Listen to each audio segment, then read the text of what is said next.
Hello, YouTube friends. I am just tapping up some likes because that gets people into the TikTok room where this live is being recorded. And yeah, I've learned that's one thing to do that makes things much quicker on here.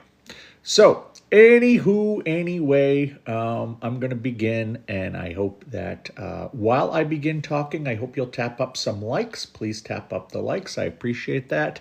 Hi, Oyster. Hi, Zenith. Hi, Oth. Hi, Ella. Hi, Mar. My name is Josh. I was a porn addict for 24 years. I was an alcoholic for 22 years. I have been clean and sober from both porn and alcohol now for 11 years, relapse-free the entire time, and about 8 years ago, I got into this industry and I became an author and a presenter at first. I've written 4 books about this stuff. And then when the pandemic happened, I became a full-time coach. So I am now certified to help with pornography addiction, to help with betrayal trauma, and as a therapeutic disclosure specialist. That means I can help the addict, I can help the partner, I can help the relationship. So if you have any questions, go ahead and toss them right on in here. If you want to share your opinion, if you need an opinion, if you want to share stories of success, stories of failure, this is a safe, happy place to hang out and talk about this sort of stuff. So, I look like Walter White in season 5. I wonder why it's season 5. I have never seen a single episode of Breaking Bad. I know what Bryan Cranston looked like, so I guess I get that a little bit. Maybe it's the new glasses. I don't know. Hello, good to see you again. Hi, Yuri. How have you been? I've been good.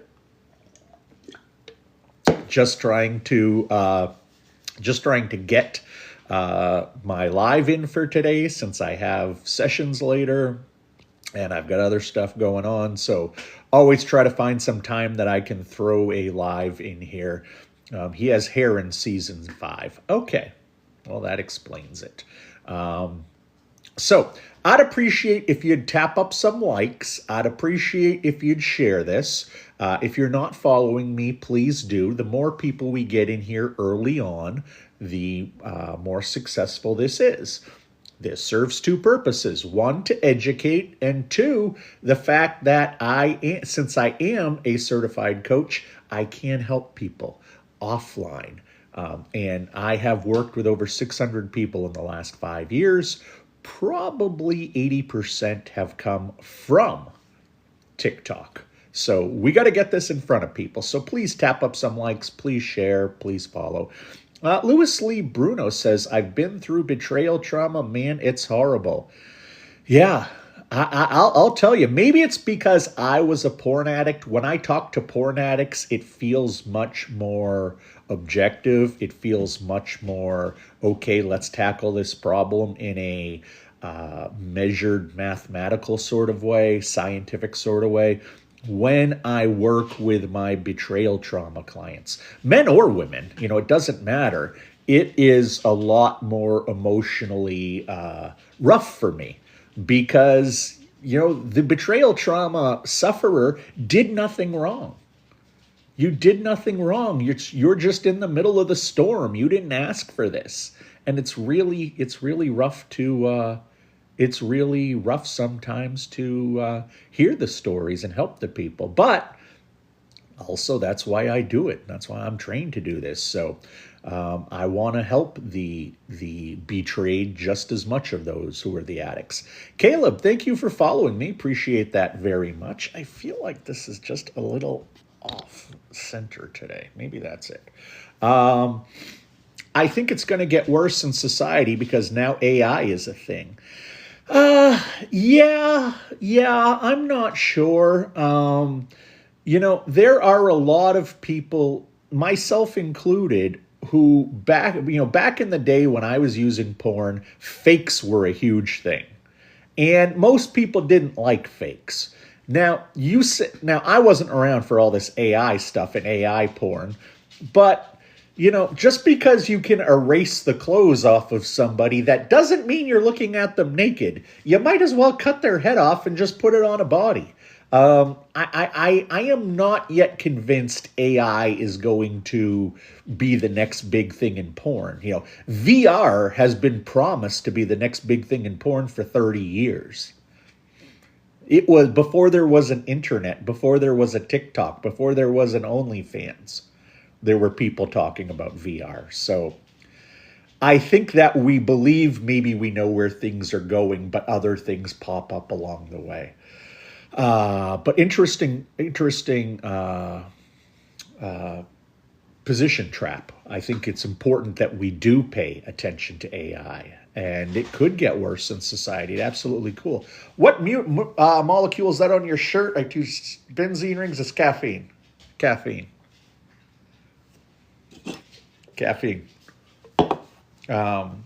It's like you wear your concert t-shirt. I wear my caffeine t-shirt. How do you recover from it? Well, how do you recover from it? It's a long process. It's a two-pronged process. Number one, you do have to quit the behavior. You do have to develop tools, techniques, and ways of not using. That's the easier part. That's also the part that's going to help heal your head physically.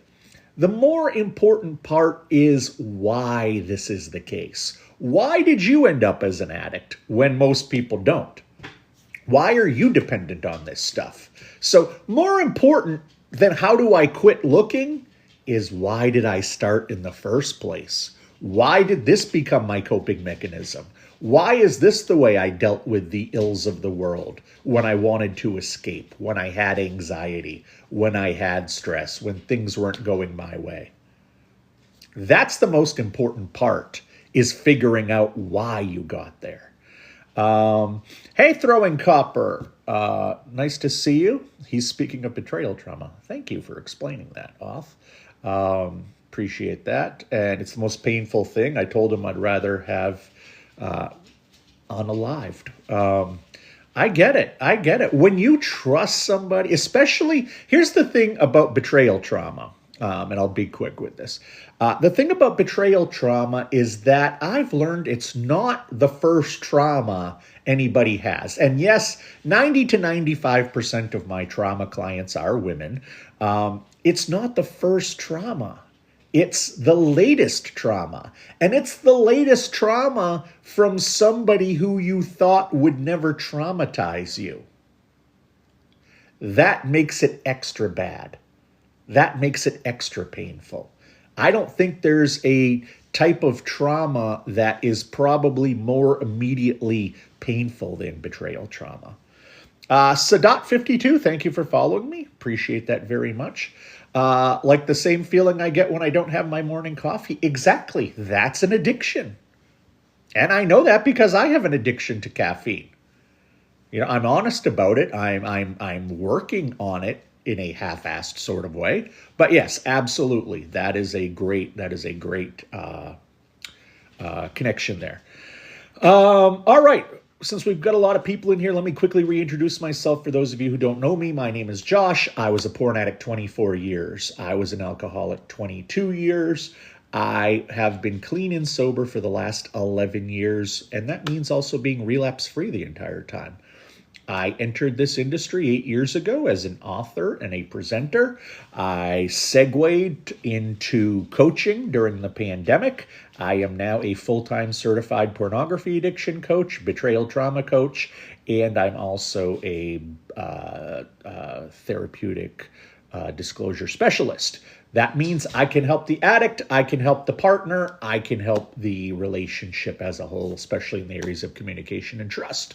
If you think you'd benefit from any one-on-one time with me, visit the front page of my profile, click on the link tree, and you will be shown all of how to book, all the information you need, and my other socials. One other thing I want to ask for those of you people who might be in here and were born between 1997 and 2007. I'm giving a presentation at a sexual disorder conference in Tennessee in June. I'm trying to do a quick little snapshot of where Gen Z stands today with porn. So if you were born between 97 and 2007, I would really appreciate it if you would go to the front page of my profile, click on that picture of corn, and then follow the link and take the survey. That would be very appreciated for you. Lewis Lee says, people try to abandon me after I gave them everything. That's why I have it. Absolutely.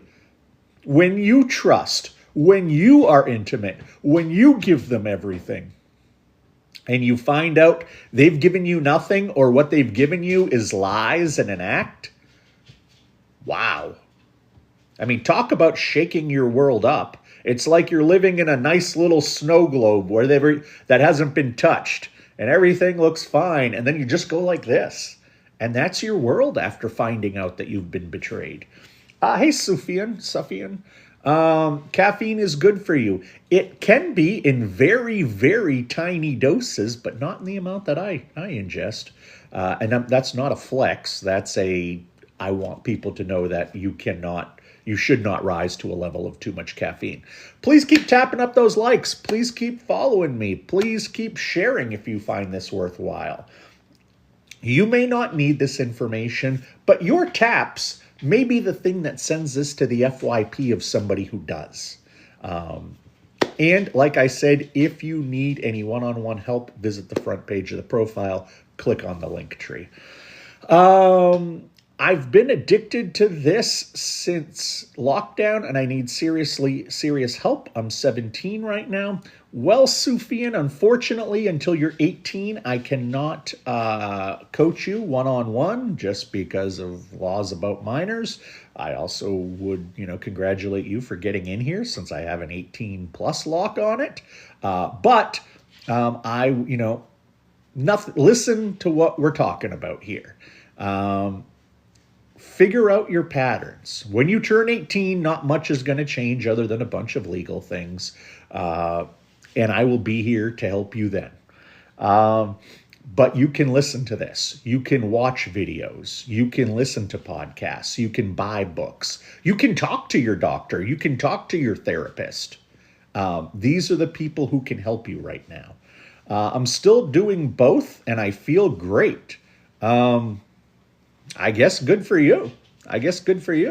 There are plenty of people who eat fried food for 40 years and are perfectly fine and then die of a massive heart attack because it catches up with them. Just because you're not seeing immediate negative effects does not mean they're not happening. Because here's the thing. Even if you are telling yourself you feel great, the same stuff that's happening in all of the people who don't feel great's brain is happening in yours. It's not like because you feel great, you're immune to the science. You're not. It's like saying, I'm going outside in the rain, and most people have umbrellas and hate it, and you're like, I don't mind being rained on. Great. You're still getting wet, dude. It's still raining. Chicken Joy. I like that name. What are the pros and cons you've noticed with, I don't see a lot of pros, to be honest. With cons, physical dependence, mental dependence, a warped view on healthy sexuality, hurting yourself if you're masturbating too much, the way that you view men and women in sexual situations, what you think sex is as far as it goes for real, the anxiety that comes with it. All of these different things, there's a lot. Your ability to reason, your dependency on it, even if you're not a full-on addict. I take 400 milligrams a day. That is the top end of what is healthy. That's the top end of what is healthy. At one point, I was doing 1,000 to 1,200 milligrams a day. Now I'm trying to get it around 600. So I just heard yesterday of addiction to nasal sprays. Sounds horrific. That's interesting you mention addiction to nasal sprays, Oth, because one of my early clients who I lost milligrams of caffeine, Ice Cube.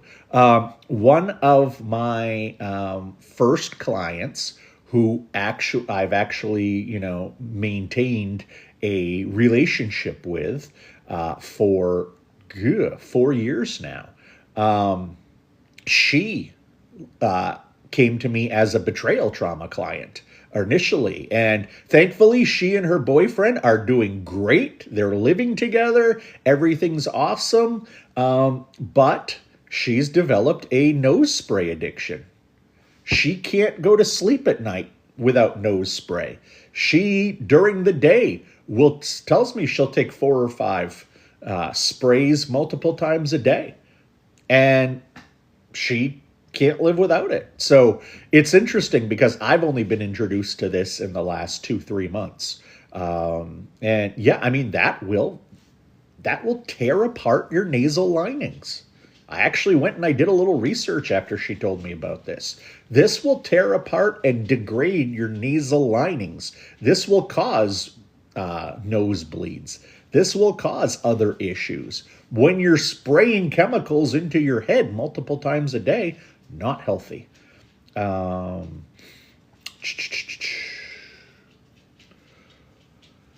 Holy cow, the cap when you're pregnant is around 200. Yeah, absolutely. Absolutely. And like I said, I'm down to now probably most days 600 to 700. But there have been times I've been up over 1,200. Shit is insane. Yeah. Does caffeine consumption correlate with addiction? Well, I mean, caffeine is a chemical. Caffeine is a chemical that changes your brain. Most people think caffeine gives them energy. Caffeine actually doesn't give you any energy at all. Caffeine dulls your sleep receptors so you don't get tired. It's not that you get more awake. It's that you don't get tired. I don't know if you ever had a Red Bull or a cup of coffee at like 9 p.m. And then at 2 a.m. you're like, I don't have a ton of energy, but I'm not ready to go to bed. That's what happens with caffeine. And yeah, absolutely it correlates with addiction. If you don't want to be tired, you can drink this stuff. If it does make you feel like you have a jolt, you can drink this stuff. One of the things, and I'm not talking health here, one of the reasons I drink these is because they also act as an appetite suppressant for me. And I like that. I'm not worried about my calorie intake. I mean, these are only 10. But it's the caffeine, and it's not healthy, and it is its own addiction. Why mention that? Not sure which thing I mentioned. That's insane. I thought I was going to die at 800 once. Well, but it builds up. It builds up. It's like porn. It's like alcohol. It's like gambling. It's like drinking. It's like any other addiction. You build a tolerance and need more and more and more. So I may be confused, but is your stance abstinence then? With pornography, it is. Or with for my life, it's abstinence. I know there are plenty of people out there who can look at a very small amount and not have negative health implications. But for me, and just to be safe, I do think that abstinence from porn and abstinence from masturbation is the best way for you to be healthy. Ice Cube, I think I have an addiction to my meds for my BPD then. You may. You probably have a physical dependency on them. I have bipolar disorder and I take meds. And I know if I don't take the meds in about 3 days, I'm going to be a basket case. So am I addicted to them? No. Am I dependent on them? I think so. I don't take extra. I'm not hiding them. I take them as prescribed, but I know I'm dependent on them.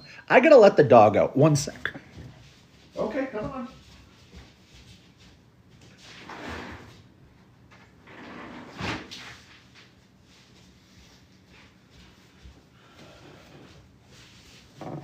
All right, I'm Buck. Welcome. I know other stimulants can make urges a lot stronger for addicts. Yeah, I honestly, back in the day when I was an addict, I was drinking a lot of iced coffee. I think that I can't drink coffee anymore because it erodes my system. Uh, but yeah, there are plenty of other stimulants that can make urges stronger. 100%. Uh, Again, Rach, good to see you. Glad you're here. Lost in code, but then doesn't that abstinence carry over even past video uses? I'm not sure what you're saying, Lost in code. Can you explain that to me a little bit? I'm more than happy to answer it. I just don't understand the question, unfortunately. All right. I take them as prescribed too, but if I miss 2 days, I go crazy. Exactly. And you know what's interesting is that I've been taking my bipolar meds now for 22, 23 years. I got on them right around the time my son was born, I believe, maybe right before. And to this day, if I don't have them in front of me, here, hold on. These are my bipolar meds. If I don't have them in a day of the week and I don't have this thing in view, I will not remember to take them. 22 years of taking them, day after day after day. If they are not in front of me, I will not remember it. I just don't know why that is, but that's the case. Lost in Code says, yeah, as in you have a lot of cons for the video assistance, but you don't seem to carry that option in real life. I still am lost.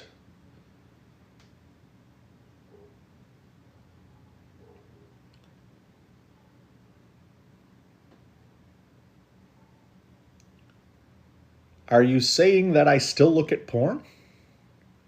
I'm trying to figure out what you mean. I have a lot of cons for the video assistance, but you don't seem to carry that opinion in real life. I'm a little lost. I'm sorry, I'm a little lost. I apologize. Hey, Afternoon Cocktails 82. I'm happy you're here with us right now. It's good to see you. It's good to see you. Thank you for being here. So, Lost in Code, I am sorry that I'm just not following what you're saying. That's probably on me. Dinny, thank you for following me. Appreciate that much. Lost in Code, do you mean activity with a partner? Yeah, okay, good. As long as you're lost too, Off, I feel better.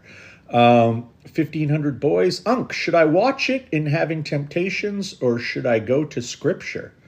I would say that it's probably healthier for you to go to Scripture physically.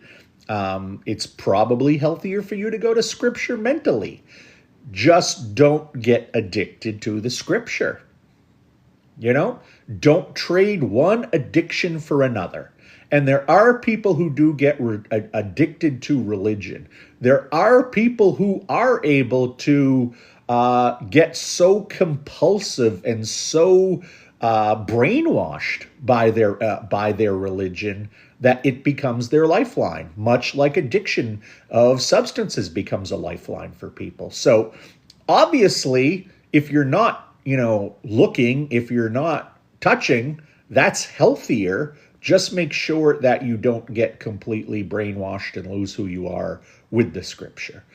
Afternoon Cocktails says, was supposed to go to picnic day at the school with my spouse, but just couldn't. I'm sorry. That sucks. That sucks. And that now shows, and this is, of course, none of my business, but is this starting to negatively affect your child to the point that a change needs to be made? If mom and dad can't both go to school events because dad has a thing for teachers, or does he have a thing for teachers with their hair in a bun and glasses on and in a quasi, 1920s school teacher outfit? that is absolutely a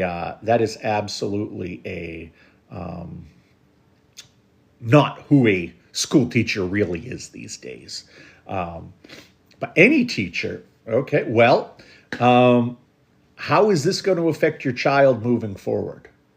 How is this going to check your, if you cannot be around a teacher and be around him, how is this going to affect your child moving forward?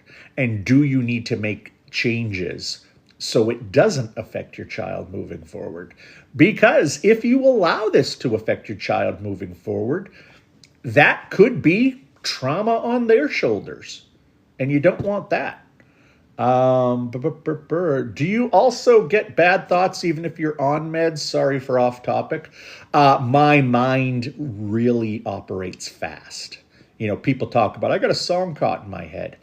Most of the time, I feel like I have 3 songs caught in my head, and I'm thinking about 2 other things. I think that's just the mania of the bipolar.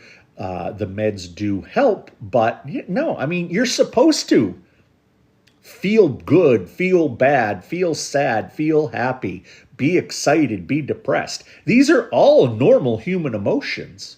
The meds aren't supposed to dull them to the point that you're just, a numb person drooling off, staring into space. They're supposed to help you with the symptoms of the disorder, but they're not going to cure it, and they're not going to stop you from having normal human emotions. If that's what you mean, the real thing does not have the same effect on your brain. Okay. Maybe I'm starting to understand that now. I shouldn't fall and watch the naughty even though I'm having urges? Yeah, obviously, you should not go watch pornography if you're having urges. You should not. I'm never going to tell you that you should. In terms of addicts, corn is used for a different reason than the real thing. Absolutely. Absolutely. It's not about getting off to body parts, even if addicted people still think it is. It takes a long time for an addict to recognize they're an addict, and then an even longer time for them to realize they're watching for reasons different than someone who is just horny. What's your opinion on the Bonnie Blue incident? All I know about Bonnie Blue is what I read in headlines on Apple News. She sounds like someone who is very troubled. And hey, great, she's making money. She clearly wants to be rich and famous at any cost. But when someone rises to that level of fame and will do anything to get it, it's usually kind of sad.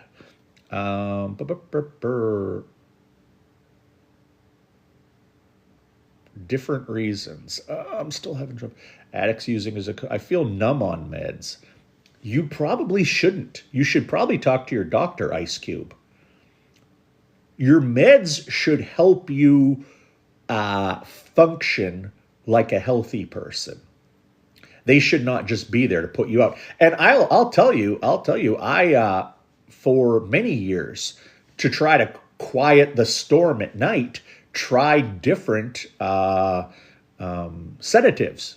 And eventually my doctor and I reached the conclusion I can't take sedatives, because he was like, I am giving you the dose of a 90-pound, 75-year-old lady. And it still would make me groggy for the next 20 hours. So I can't take those. I can't take those because I don't want to feel numb all the next day. Not for intimacy release. Exactly. That is not why addicts are not using porn for intimacy. Addicts are not using porn just to, have an orgasm. Whether you're a man or a woman, that's not why. I've dealt with so many men and women as clients now, and none of them become addicts because they just love sex so much, or they just love naked people so much. Something else is going on. So this is directed to anyone else. So then this is directed to anyone else other than addicts. This isn't directed to. Well, no, Lost in Code, we can talk about porn. I mean, obviously, if you're using 2 times a month, you're not going to have the same issues as someone who uses 2 times a day. It's still important to understand this stuff, in society. It's important to talk about this stuff in society. And, it's important to be able to measure where you are. Damn, that's Adam. Do you think cholinergic agonists play a significant role in the sympathetic nervous system? I do not know enough about the nervous system, to be honest with you, Adam. I have not studied the nervous system enough.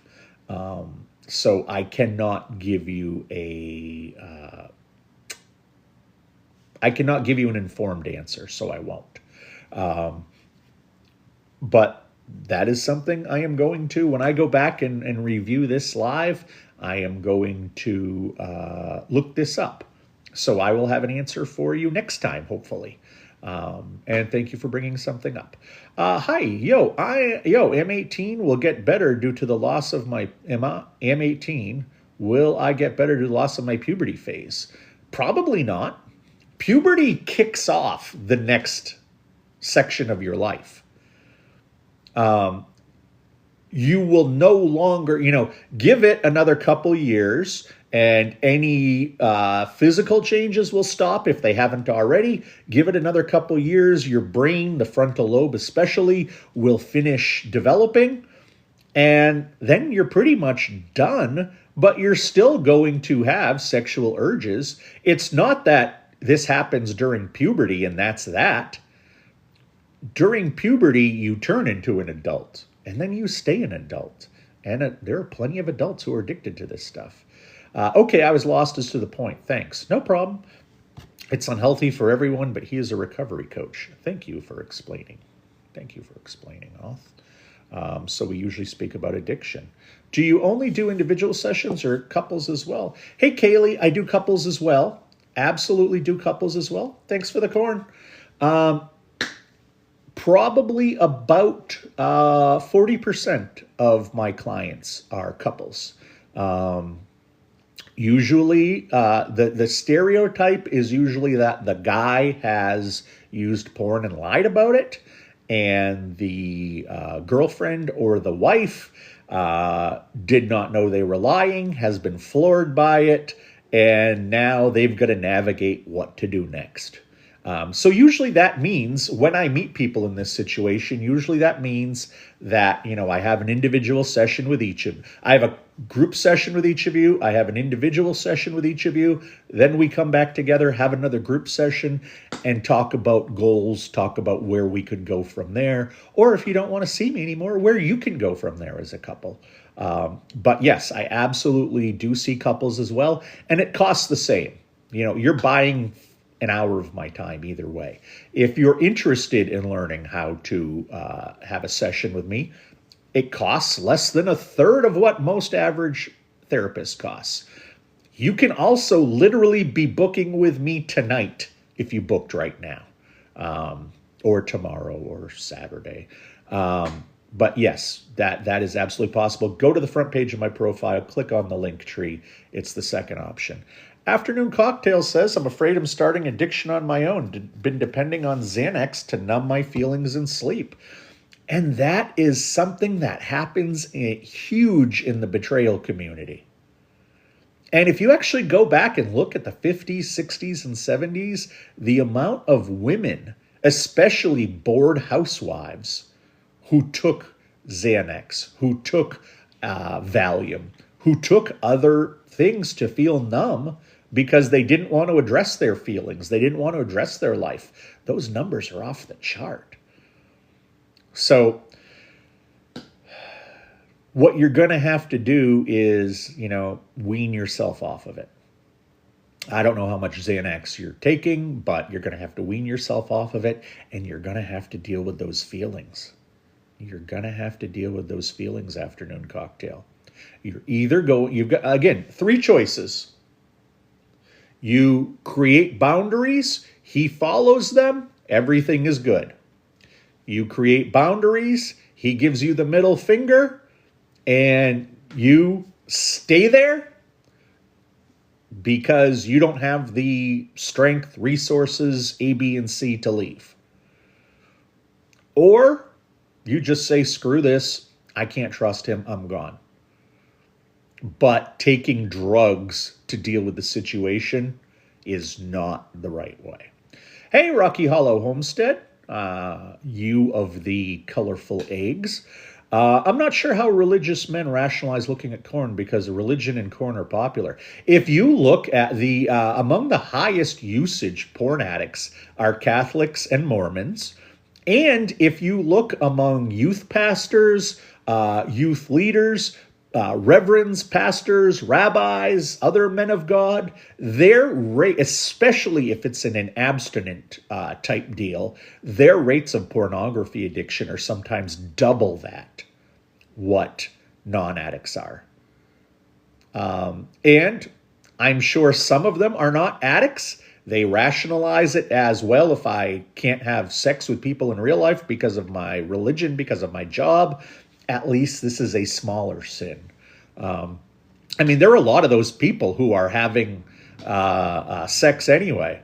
Back in the 70s and 80s, there was a real problem in the Catholic Church of nuns and priests getting together, having sex, and then leaving the religion altogether. Let me catch up here. I know I'm falling behind. I apologize, I'm falling behind. I'm going to try to catch up more. Promise, promise, promise. What happens if you don't quit? Okay, if you are an addict and you don't quit, one or more of the following things is going to happen. You're going to lose family and friends. You're going to lose your professional and financial standing. You are going to cause physical or mental problems to your health. You are going to get in trouble with the law, or you're going to die. The other choice is get better. The other choice is get better. Because addiction always ends poorly if you don't get better. Addiction is one of those things that continues to escalate unless you get better.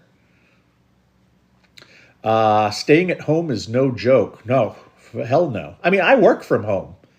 And I got to make sure I get out of the house at least once or twice a day. And while I'm not talking to, an individual right here, I'm interacting. And then I have, usually 3 to 5 sessions a day where I'm talking and interacting with people. But yeah, there are times I feel I've got to get out of the house because I'm going crazy. Tom Preston, thank you for sharing the live. Appreciate that very much. Would love it if you'd tap up the likes. Would love it if you'd share this. If you're not following me, please do. Rachel, going to start dating soon after almost a year next month after Betrayal. Wow, that is a huge first step. Congratulations, Rachel. Now, Rachel, let me ask you, how are you going to address the pornography issue?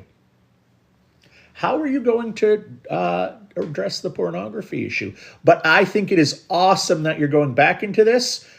This is something that the ladies can see here, or the men who are can see here, who might have betrayal issues. It has taken Rachel a year, but she's going back. And she knows, because, Rachel's been here enough. We know she's got a good head on her shoulders. She knows the potential risk. She knows the potential issues that will come out of this. But she also knows she can't be a prisoner to her ex and his issues. So good for you, Rachel. I'm proud of you for making that step. That's scary.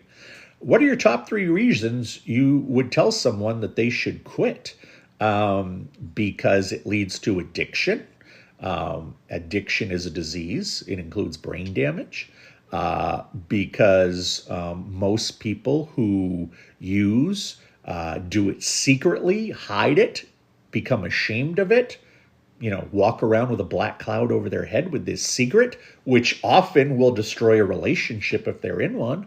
And the other reason that you should quit is because it is just fiction.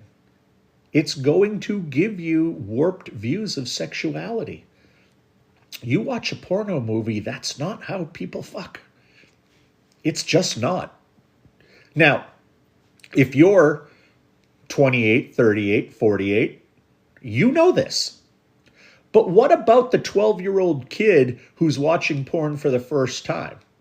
And some of the stuff that he's seeing, some of the stuff that she's seeing, it's going to warp their healthy sexuality. I'd be doing worse things. I like that off.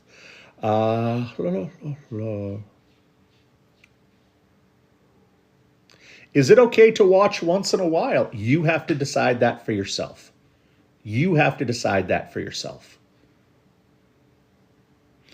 Do you have a moral issue with it? Is once in a while, once a month, twice a month? You'll probably not get a physical issue from it. You'll probably not get a mental issue from it, but are you using 3-4 times a week? That's not once in a while. So ultimately, you have to look at the effects.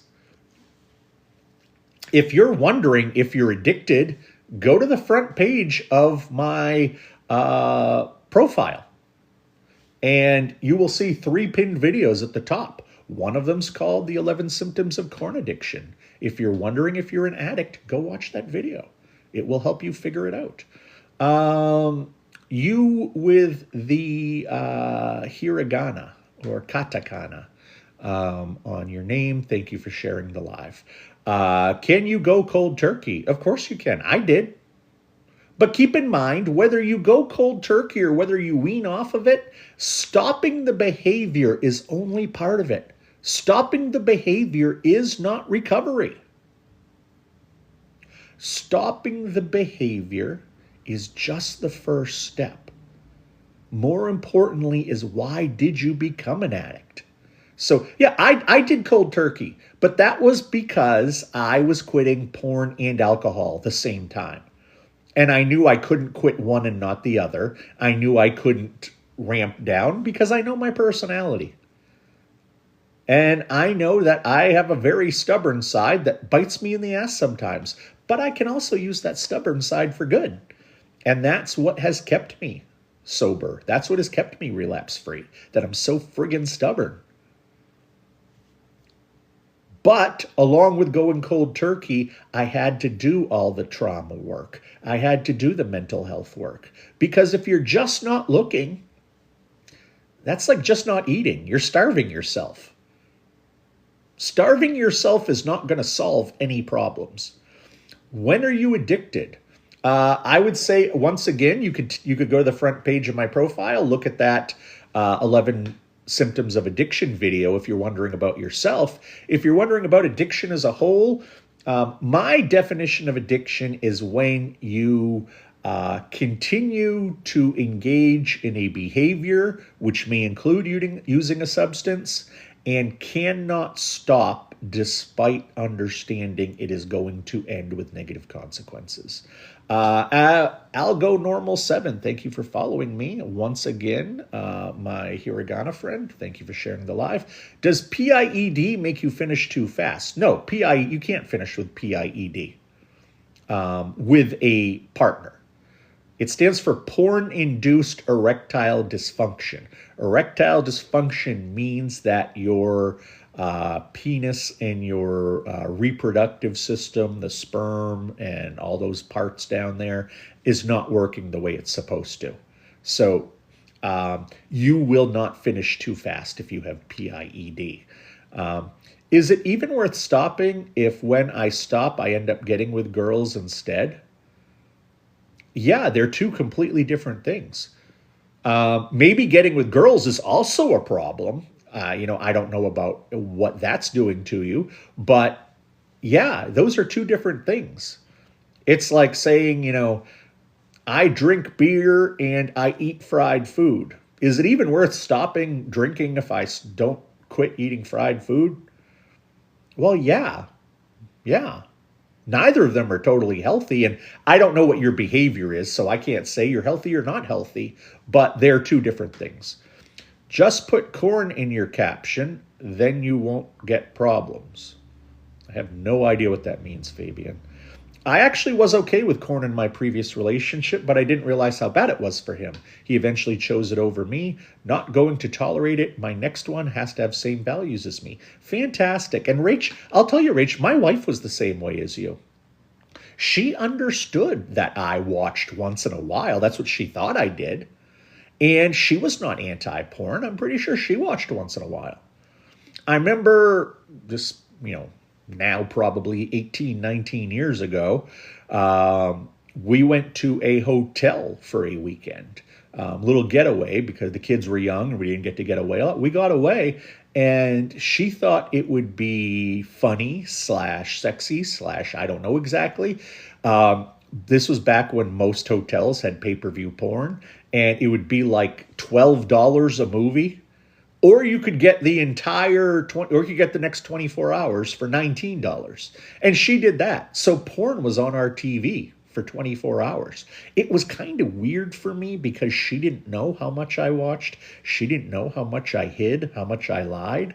But yeah, no, she didn't know I had an addiction, and she was raised and believes that whole boys will be boys and women look at this stuff too, and it can be healthy or it can be at least not dangerous. She didn't realize what was going on with me. And I have no problem with anybody who uses an amount of corn that is not unhealthy. Or I'm sorry. Yes, I'm sorry. I don't have a problem if you use it and it's healthy behavior. It's not unhealthy. Yes, I think I said that correctly. Godfather, I stopped ED corn and gooning a few days ago. It's so hard. What are your tips? Make a list of other things to do. Get occupied. Get your brain occupied. Your urges are taking place right here. That's kind of like your temporary, and I'm not going to get into the deep details of prefrontal cortex and all that shit, but basically your temporary right now memory is here. This is where you have the debates of should I use, should I not use? Well, all that energy is just there for a moment. All that power is just there for a moment. You can take that energy and power and you can divert it to something else. Find an app on your phone that's built for 6th grade kids to do their multiplication tables. Is doing your multiplication tables fun? Hell no. But how many can you do in 3 minutes? Guess what? During those 3 minutes, you're not going to, Rachel, thank you for the hearts. Oh, I got a kiss on my cheek. Thank you.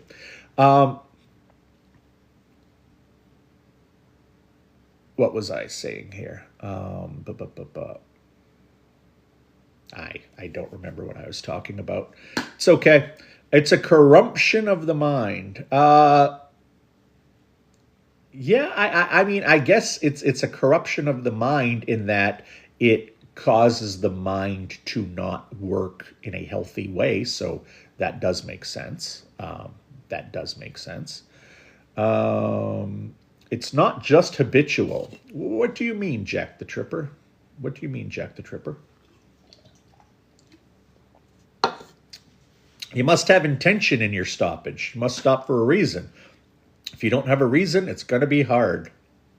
Yes, it's going to be hard in more than one way. You're right. You need the motivation. Why are you quitting? And let's be honest, I can share all the statistics in the world. That's not going to get 99% of people to quit. I can share all the reasons you should quit. That's not going to get 99% of the people to quit. You have to find your particular reason. Maybe you're afraid of losing your relationship. Maybe you're afraid of never getting in a relationship. Maybe it's your mental or physical health. Maybe you're starting to behave in ways you don't recognize, like you're taking a break at work to go look at porn in the bathroom. And you think, this isn't me. Whatever your reason for quitting is your reason. But it's got to be a motivation that is unique to you. Why must you quit? How is porn addiction going to ruin your life if it continues the way it's going? That should be your motivation for quitting. Thank you for sharing the live, Black Spot.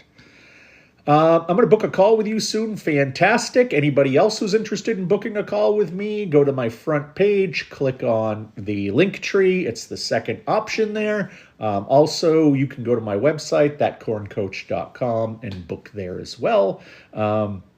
Any of you who were born between 1997 and 2007, Gen Z, I'm doing a survey for a conference I'll be at in a couple months. If you wouldn't mind taking a survey, go click on the icon, the corn picture on the front page of my profile. I would appreciate that very much. I'm actually about halfway to the goal of amount of responses, so I'd appreciate if we get there early. Thank you. And I look forward to having an actual one-on-one with you, ASMR. I fell today. I'm sorry. I was doing so well before today. What happened? What happened today? Did you hear voices telling you to use? Did you get triggered some specific way? You need to look at what happened to your relapse. This is what we call the relapse or even prelapse autopsy. Forget the actual relapse. You're there, you're doing your thing. Nobody's stopping you at that point. But work backward. You had to sit down with your device. You had to go search for this stuff. You had to deal with your clothing. But it wasn't just poof, you're there. You made these decisions. Work backward from when you were like, the only way you'll know the only way you'll know you're better is if you try looking. That's the kind of rationalization people make in their head. You've got to go ahead and you've got to examine your relapse so you can make a strategy not to relapse the same way anymore. Hello, Master. I quit corn randomly and never went back when I was addicted. Wouldn't that contradict the meaning of addiction? Well, I wonder if you traded the addiction for something else. I wonder if there's still true, what was the reason you started using? Why did you use? Why did you stop? I guess these are all don't not stop using. Never don't stop. Thank you. Sometimes the words don't work and I need a translator. YBG Days. I really want to stop, but I can't. Of course you can. Of course you can. Why do you think I could use for 24 years porn, 22 years alcohol, and stop at the same time? Because I wanted to, because I told myself I could. You really want to stop, but you can't? I'm going to say you don't really want to stop. You know that there are thousands, tens of thousands, hundreds of thousands of people who have stopped using, who have recovered. Why are you such a unicorn? Why are you such a unique snowflake that you will never be able to stop? You're going to have to start telling yourself the story, I can stop. I may not want to stop. I may like doing this. I may not have other coping techniques, and you'll have to develop some. But you can stop. You can stop, and you know it. You know it. Would you say this is related to dopamine kick we want? 100%, William. 100%. Most of us become addicts when we're young, and while we don't understand the chemical aspects of this at the time, it does have a lot to do with coping. And dopamine helps you cope because it numbs things. It gives you a good feeling. You don't dwell on the negative. So yeah, absolutely, it's the dopamine kick. Cassie, got a therapy appointment set for 3 tomorrow. Definitely some trauma reenactment from childhood 2 at yesterday. Well, I'm glad that you're going to see somebody tomorrow. I think that's fantastic. Trauma reenactment from childhood, that is often known as psychodrama therapy. I didn't participate in psychodrama therapy, but I watched it several times when I was at rehab unfold. And it was hugely powerful for the people who were doing it. So I wish you the best of luck with that, and I'd love to hear how it goes. You may also want to talk to your therapist about talking to someone who does EDMR. That might be something that works. Do you think at this point in your coaching you've heard everything? Well, Oth, every once in a while, someone asked if asked a question that I've never had before, which is nice, whether it's in here or in a podcast, but that's rare. In the coaching, have I heard everything?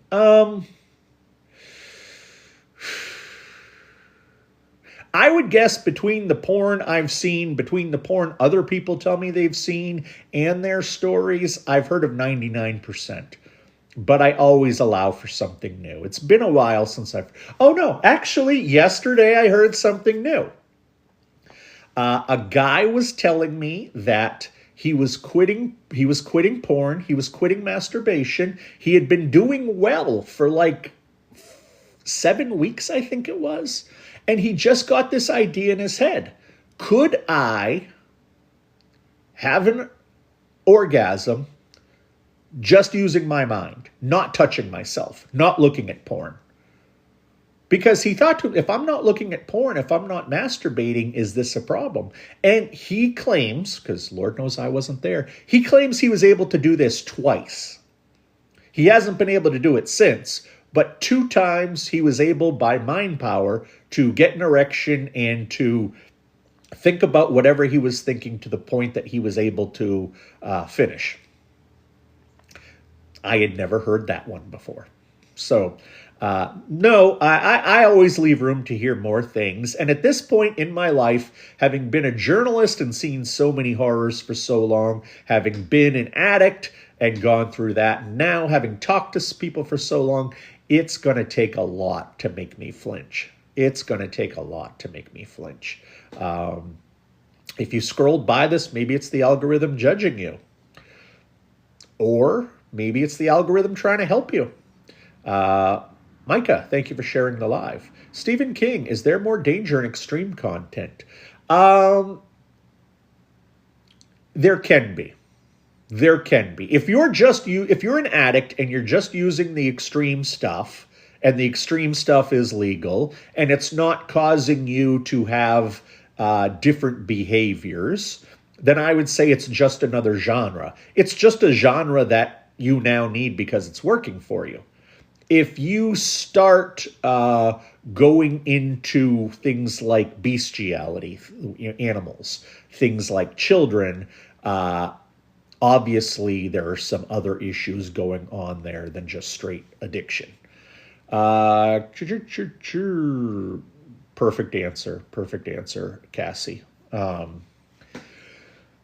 do you lower your dopamine base level? Well, you stop using porn. You stop masturbating if you're an addict. If you have naturally high dopamine and it's a problem and you need an overall lower level of dopamine in your life, I would go see a doctor and discuss medicinal options. Sounds like the kind of thing, since it's a chemical, there's probably another chemical that can offset it, but I don't know enough about that stuff to answer it. If you enjoy it in moderation, it's okay, like any enjoyment in life.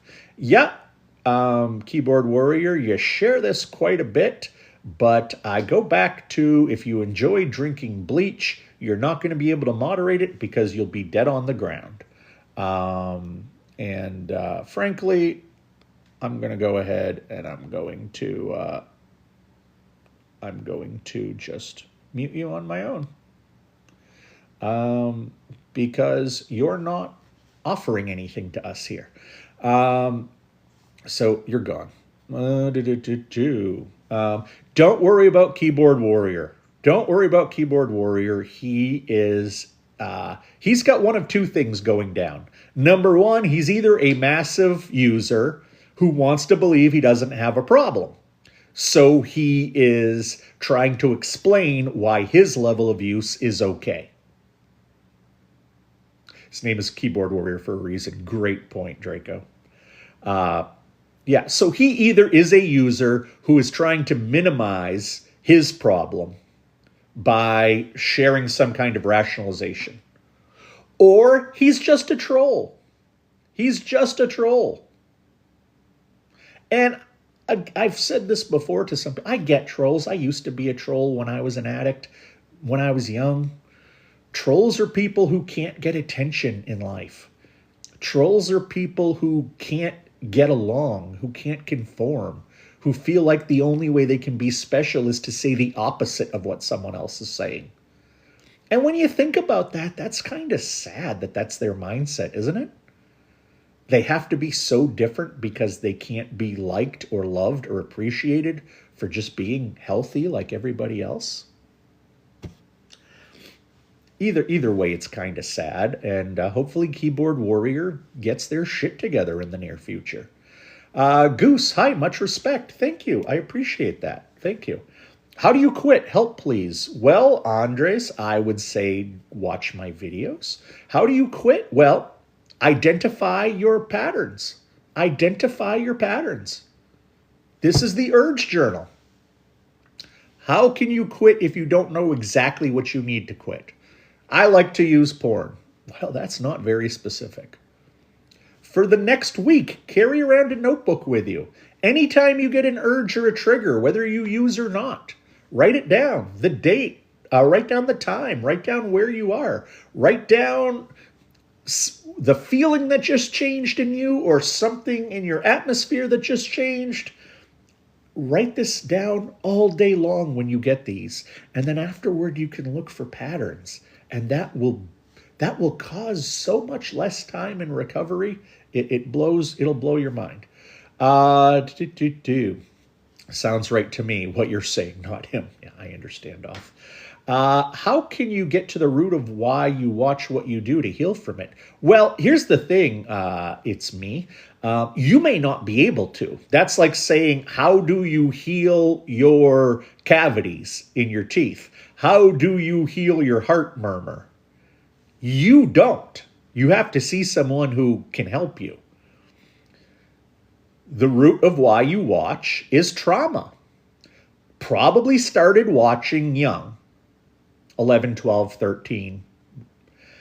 At that point, you didn't have the skills to deal with life. You didn't know how to deal with anger, sadness, anxiousness, stress. You didn't know how to solve all these problems. Life was difficult to navigate. But then you find porn.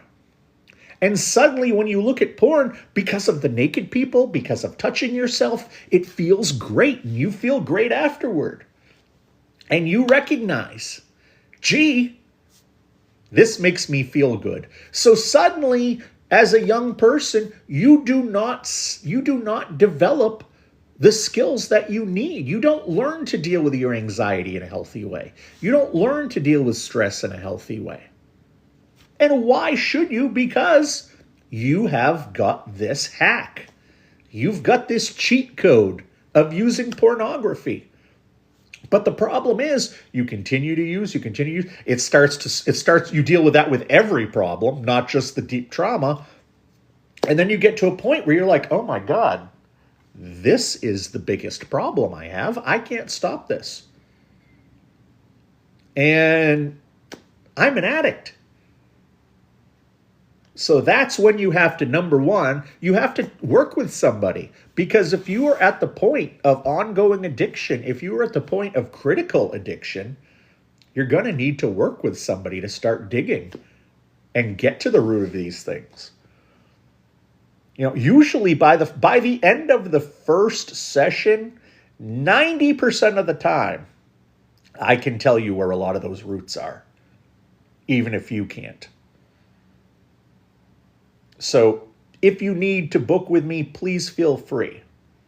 If I don't have some kind of good answer for you by the end of it, I won't charge you.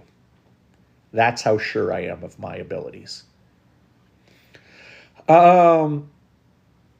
But yeah, you have to get to the root of it. I'm glad you realize that it's me. The biggest question is not how do I quit using? The biggest question is why did I start in the first place? Why did I need to do this for so long? It is freezing in here. How do you feel about religion and what that can do to help? Great question. That's a great question. Thank you for asking, Draco. I have no problem with religion. I have no problem with spirituality whatsoever. If you can use these as a foundation for recovery, that's wonderful. Because to have something to lean on, to have something to support you, great. That said, you don't need religion or spirituality to heal. Everybody heals differently. Some people lean into whatever God they believe in very hard. Some people, atheist agnostics, do nothing with spirituality or religion to heal. So I have no problem with it if it works for you. And I just hope that you don't have issues with people who it doesn't work for. Addiction is not a place to recruit people to your religion. Wait, yeah, but how do you quit though? So you have a massive addiction to something that's probably been going on for years that affects both your physical being and your mental being, and you expect me to just tell you quickly how to get over it? How do you quit? You don't look. How do you quit? You don't touch. But it sounds like you just want a quick solution to this and have it behind you. That's not the way recovery works. How I can fix my FYP so I don't see Asian stuff I'm addicted to? Well, I guess, you can hold the screen down and say not interested. Don't like it. Don't watch it. Don't follow anybody who has it. Your algorithm is giving it to you because you've watched it in the past. If you stop watching it, it will disappear. Case in point, I don't get porn or that kind of stuff on my TikTok feed at all. I made the mistake about 4 months ago of finding this whole, there are lights over New Jersey, the drones are coming. I found that hilarious and just really interesting mass hysteria. I watched a few too many TikTok videos about it. For the next month, I was getting crackpots talking about the Galactic Federation setting up and going to appear and fix our world's problems. There is no Galactic Federation. If there was, they wouldn't call themselves that. Jesus Christ, this is not Star Trek. But what did I do? I blocked every account that ever gave me that stuff. And if it ever popped up, I went by it quickly. That's how I cleaned it up.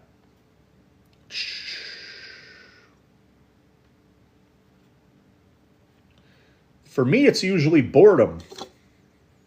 Boredom? Yep. You can look it off.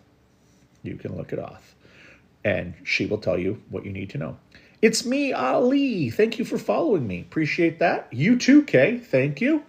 Are you religious-based? My husband is looking for a therapist. No, I am science and math-based. Again, religion can be a wonderful support for you. But religion is often used as a shaming technique. You know you're not following God's law. Okay, well, that's all in the ether kind of stuff. You can just as easily say you're not following your own personal code. If praying worked with addiction, if praying worked with health issues, because addiction is a health issue, it's a disease. If praying worked with health issues, nobody would die of cancer. If praying worked with health issues, no babies would die of SIDS or leukemia or that kind of stuff. So I am not religious based. I would suggest to your husband, listen to my live or go view my videos. and then book a session with me. It costs 1/3 what a traditional therapist costs. He can literally be booked with me tonight or tomorrow and see if we click, see if it works. And if he needs religion, maybe he can find that somewhere else.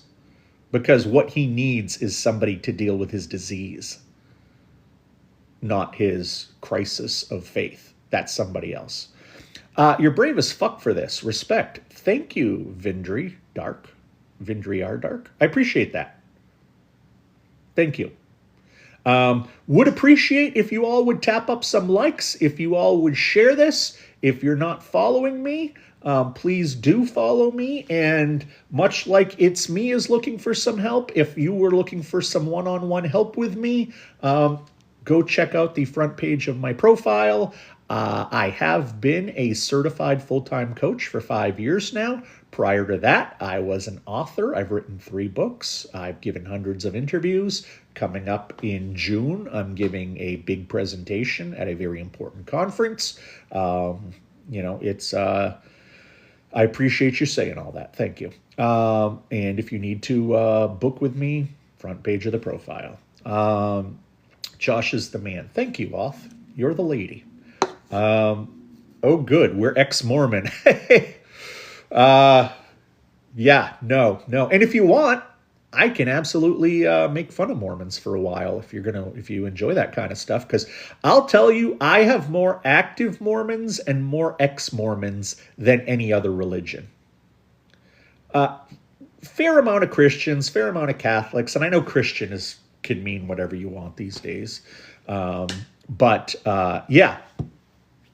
Don't worry, we will not be talking about the Hill of Cumorah. We will not be talking about the elders. We will not be talking about all of their antiquated views. I have a client now who was your typical close-minded, conservative Mormon, and then he had a son who ended up being intersex. And that changed a ton of the way he viewed, because suddenly he oh, wow, this isn't a choice. This isn't a choice. This kid started acting like this at 2 or 3. And in trying to talk to the church about it, they were just, nope, conversion. And that was so gross to him, he finally saw the light. So, yeah, absolutely, it's me. You can be active, you can be ex. It doesn't matter to me. I'll help anybody. I don't care what your religious views are. I don't care what your political views are. I don't care if you're a man or a woman. I don't care where you come from. I don't care what color you are. I don't care what your job history is. I don't care what your legal history is. I don't care what your family history is. I'm here to help. No quick fixes, just a fix. That's a great way of saying this, Vandy. I'm just going to call you Vandy. So well put. Hey, Luis, good to see you. Best thing to do after relapse. I just take pumpkin seeds, take zinc immediately, and a cold shower. Well, I would say if you've had more than one relapse, this isn't working. Is there any scientific proof in any of that? I know the cold shower can stop urges momentarily for a little while. We're talking hours, not days and days. Best thing to do after a relapse is actually to examine the relapse. How did it happen? Where did the red flags come from? I know many of you are tired of hearing me say this, but I'm going to say it again and again. You don't end up in front of your device masturbating with your pants or your skirt around your ankles without making a lot of decisions to get there. Relapse is a series of decision making. And you need to be able to see that you're going down those roads. You need to be able to see the red flags early on. So instead of, making a jack-o'-lantern and getting in the shower, why don't you look at the relapse? When did you start to hear the voices? When did you know you were going to give in? How did you rationalize it? How did you allow it to happen? Because it is a series of decisions. That's what relapse always is. So take a look at that. Yes, he had so much shame and now trauma, I'm sure. Addiction comes from trauma. What's interesting, Allie, I'm going to say, I hope it's Allie or maybe Ali, but I'm going to say Allie. What's interesting is that once I help an addict, man or woman, with their behavior, once we get the actual behavior of the addiction under control, which isn't that difficult in most cases, once we get that under control, whether I'm dealing with a person with betrayal trauma or I'm dealing with an addict who has the behavior under control, it's largely the same techniques. It's all about trauma. It's all about recognizing what happened when you were young, how you dealt with it, how you didn't have the tools to deal with it the right way, and developing those tools and fixing those things. What does pumpkin seeds do? Yeah, I agree with you, Choctaw. I have no idea why pumpkin seeds would help. I think that we would all know that by now if it were true. Much like time travel. If time travel was real, wouldn't somebody from the future have come back and told us? But wouldn't somebody from the present have gone back to the past and told them? Time travel will never be possible. We would know about it. I have been married for 20 years. I've been married for 21, so congratulations, user. My husband has been watching Korn the whole time. He said he stopped. I am really sure he hasn't. So, what are you going to do? Have you asked to see his cell phone? Have you asked to see his browser history? Have you told him how much this hurts? Have you asked him to see somebody? Have you asked him to go to a 12-step group? Have you told him that you cannot have a liar in your life? Have you suggested a lie detector test to him? There's still a lot you can do. There's still a lot you can do. Best advice to get out of the addiction: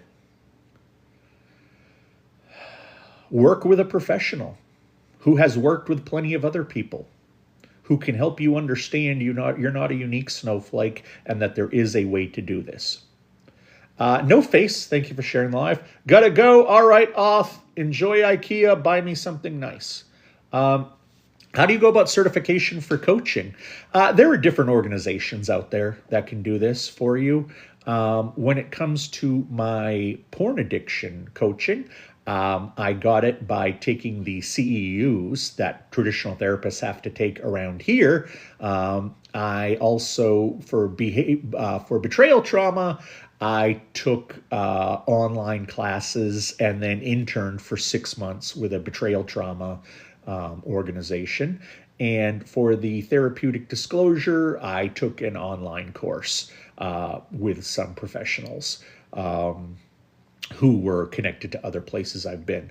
I decided not to become a therapist because if I was a therapist, I would be stuck only helping people in my state. And even if I went online, I could not, I'm in Maine, I could not help you, whether you're in Texas or Florida or wherever. I could not call myself a therapist to help you because if you call yourself a therapist, you have to be licensed as a therapist. So if I was going to help people around the world with this issue, my only choice was really to become a coach. And that's why I went that way. Are you married or no? Yes, Choctaw. I've been married for 21 years. It'll be 22 years in June. It's me, Ali. Do you allow couples coaching if one person is a client of yours? I have betrayal trauma. Yeah, honestly, Ali, Ali, if I ever meet you real, you're going to tell me your damn name. Probably about 40% of my situations, maybe 50% of my situations, I see the male for pornography addiction, I see the female for betrayal trauma, and then I see the couple to work on communication and trust. that is a lot of the situation I deal with now, because this affects everybody differently. That's why I wanted to get certified. I wanted to learn how to help the addict, how to help the partner, how to help the relationship as a whole in the areas of communication and trust. My best-selling book at this point, better selling than my other 3 books combined, is about betrayal trauma. Pumpkin seeds make my amputated arm grow back. I wish you were still here, off, so you could hear me laugh at that. Oh, you are still here. I see your picture at the top. And thank God you discovered that, off. What gets weird is when you have both your arms and you keep eating pumpkin seeds and you like grow that third arm right out of your chest. That's what's weird. Do you think counting days is worth it?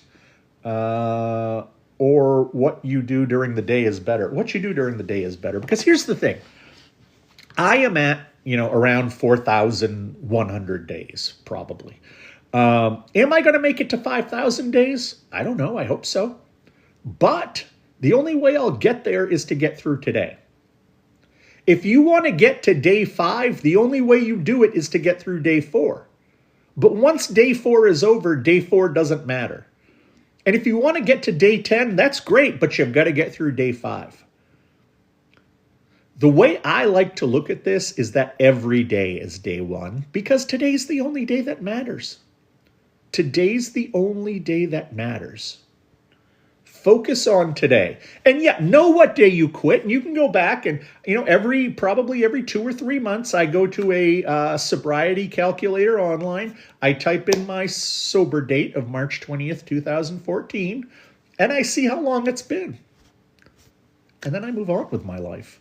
What truly helps for stopping the corn addiction for the single guys? Developing tools and techniques to not use, and then doing the deeper mental work, the deeper trauma work to understand why they became an addict in the first place. That's what truly helps. For the single guys, for the single gals, for the married guys, for the married gals, for everybody. You need to, number 1, stop the behavior. Number 2, analyze why you became an addict and what that behavior did to you during your life. Your mice is off. I don't know what my mice is, but I think I'm rodent free here. Your sound isn't working. Yeah. Thank you, Oth. I have a psych degree, and I don't even want to do my master's at this point because of the loans. It's not accessible for me. Well, then take a break. Take a break. Come up with a strategy to save the money. But also keep this in mind. Spending money now to make money later might make some sense. You can get yourself into some debt now because to gather the skills to make more money later on. Most entrepreneurs, most people who truly make something of themselves end up in a lot of debt when they're young. But by the time they're in their 40s and 50s, that debt is paid off because professionally they are making enough money now to pay that stuff off. So just think about temporary hardship for long-term success. That's how I had it explained to me when I was young. I was in a professional atmosphere and I was told, buy some nice clothes. It's like, I don't want to run up my credit cards. Well, buy some nice clothes so you can get the jobs where you can make the money to pay off those credit cards, plus more. Best way to recover losing, I guess that's semen from relapse. I think best to produce more would take more zinc. You don't need to produce more. Where the hell are you getting this information, Louis? Your body produces semen naturally.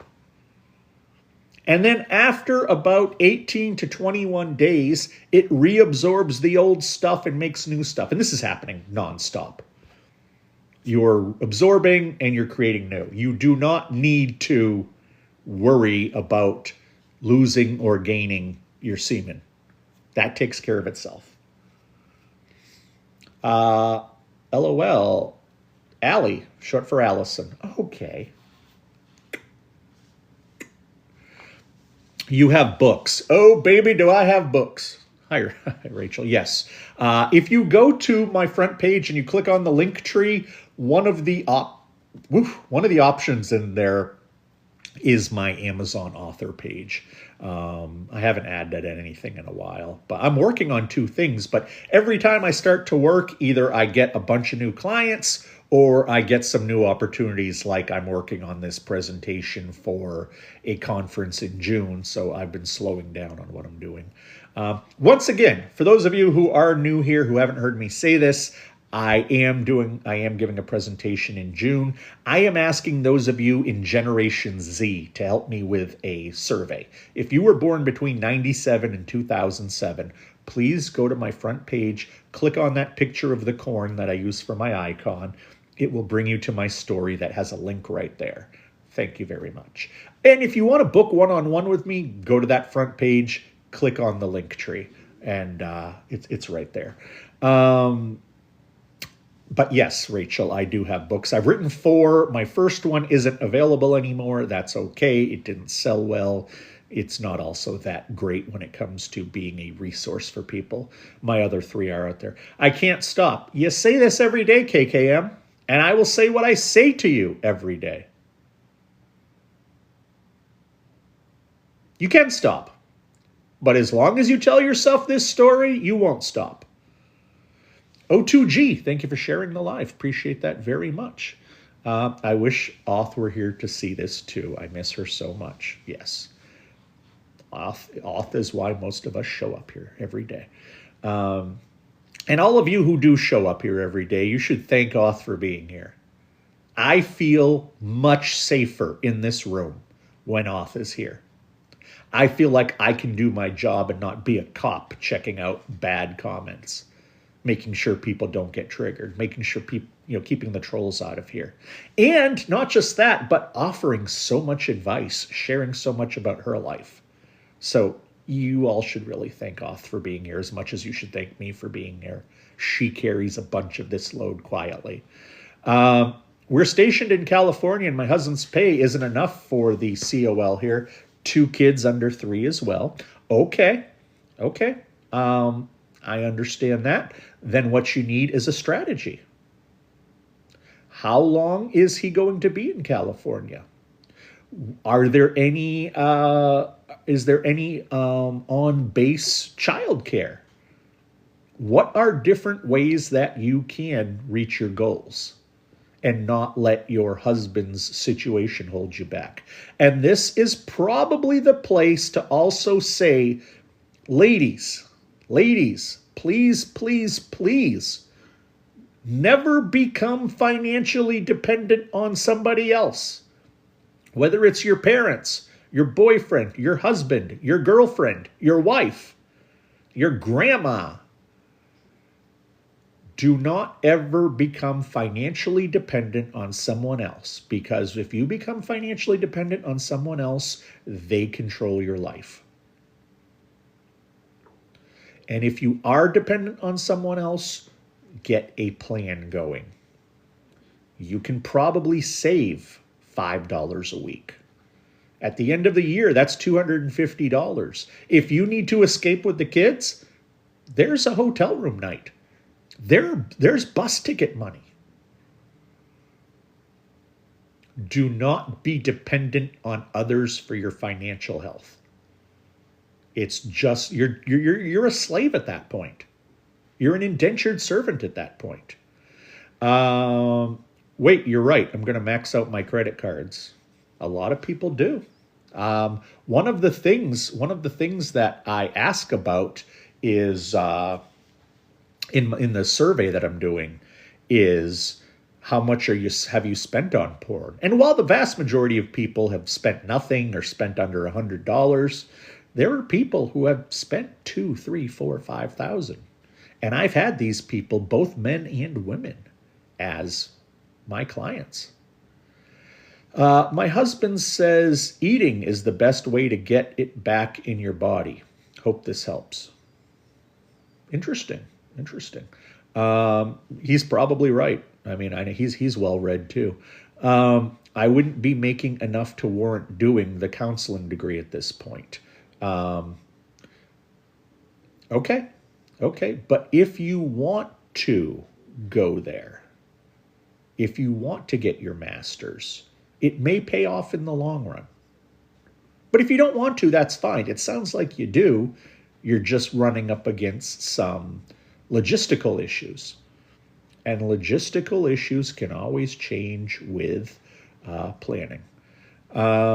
Josh, you have the patience of a saint. Thank you. One interesting thing is that I always have been a very patient person. I've always been a very, very patient person. I would have made a good stalker. I would have made a good stalker. I appreciate a fellow orange hair tattoo person any day of the week. Cassie, when I was young, I had bright orange hair. I had like, Annie colored hair. It got dark over the years. And I have a shitload of tattoos. So you better appreciate me, Cassie, because I was an orange-haired tattoo person. Maybe that's why we get along off. We both have similar hair and tattoo. Although I wonder what color your hair is right now. How big of a role does stress and mental health play into it? Oh, somewhere around 100%. Huge, JC, huge. It is the foundation upon which addiction is built. Roughly half of people who are addicts have some diagnosed condition like OCD, bipolar, ODD, ADHD. We can go on forever. But about half of people who are addicts have that. That's known as co-occurring disorders. And these things go hand in hand. If I was working with childhood, I would have like $2 to $3 an hour take-home pay. Hey, J-Law, thanks for the corn. Thank you for the corn. I appreciate that. Right. Okay. You would. And that's shitty. Absolutely. But is $2 or $3 going to be more than zero? What is your mental state going to be if you went to that place? Because right now, if you're making $0 an hour, 2 to 3 is better. But are you going to be in a better place mentally if you're working, if you're going to school? Are you going to feel like you're building for your future? I know there's the logistics of living, but are you building for the future? Thank you for sharing the live, cross person. Just did the survey. Thank you, the goat. I appreciate that very much. I've got full access to the paycheck and family available if I need an out immediately, thankfully. Good. But again, keep building to the future. Oh man, you didn't get his joke. Whose joke?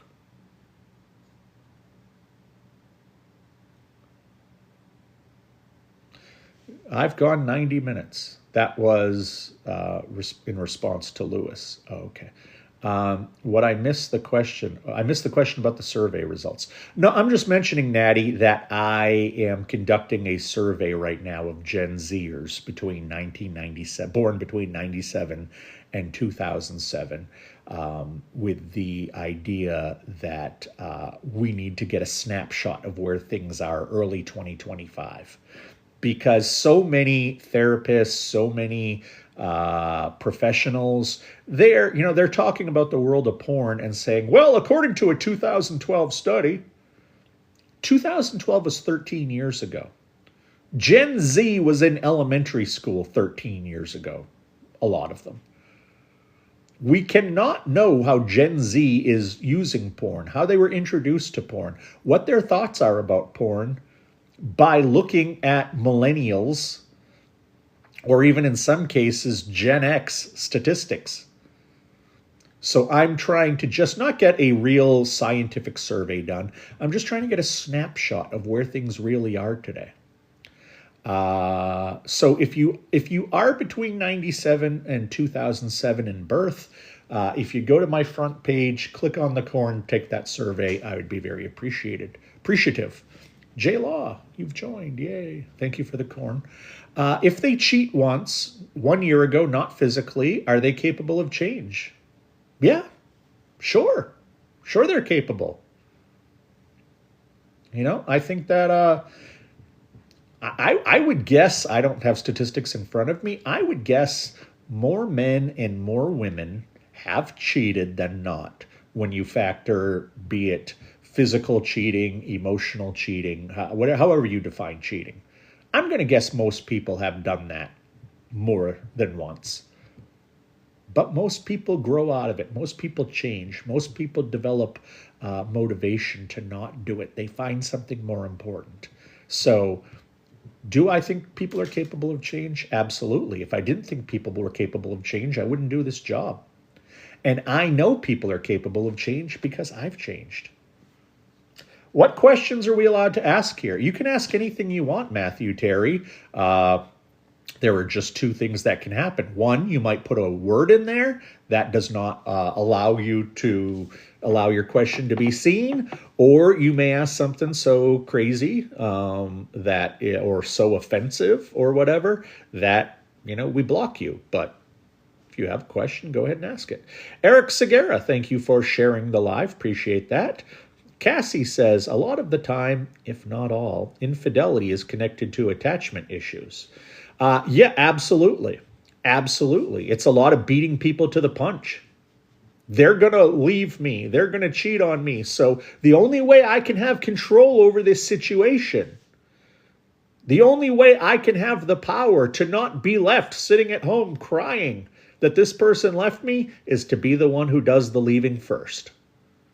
To be the one who does the cheating first.